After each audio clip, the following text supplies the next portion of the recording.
Hello बच्चों, let's read this question. Why the nucleus is called director of the cell. तो चलिए start करते हैं इस क्वेश्चन को अपने की कॉन्सेप्ट से।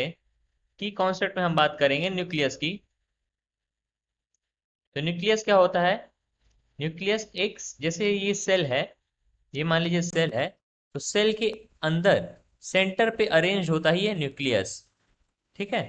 तो न्यूक्लियस क्या होता है? सेंट्रली लोकेटेड होता है, located in the cell. Nucleus में क्या होता है? न्यूक्लियर मेम्ब्रेन्स होती हैं, nuclear membranes present, nuclear membranes जो कि क्या होते हैं? डबल मेम्ब्रेन होती हैं, डबल मेम्ब्रेन होती हैं, डबल लेयर्ड होती हैं।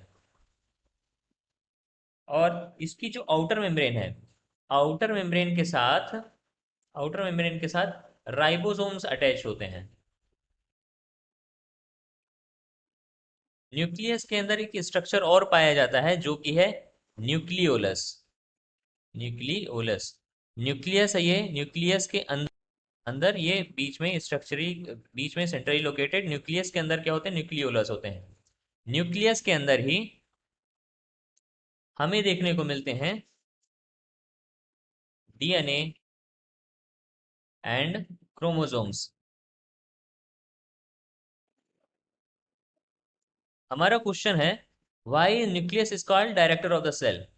क्योंकि न्यूक्लियस क्या होता है? न्यूक्लियस जो होता है, ये होता है brain of the cell. Brain of the cell means cell की सारी एक्टिविटी कंट्रोल कौन करता है? ये centrally located organelle which is nucleus.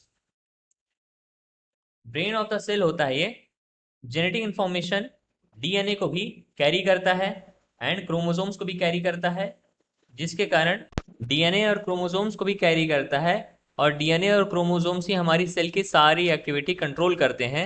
इसलिए ये, इसे डायरेक्टर ऑफ द सेल कहते हैं। ये डायरेक्ट करता है सारी एक्टिविटीज सेल की। और प्रोटीन, जो कि प्रोटीन जो है, जो कि हमारी सेल को नेसेसरीली चाहिए ही होता है, तो ये प्रोटीन भी इसी के अंदर, इसी न्यूक्लियस के अंदर ही बनता है। तो इस वजह से हम इसे कहते हैं डायरेक्टर ऑफ द सेल, क्योंकि सारी एक्टिविटीज जो सेल की होती हैं ये डायरेक्ट करता है, कंट्रोल करता है ये। I hope you understood it well. Thank you and best of luck.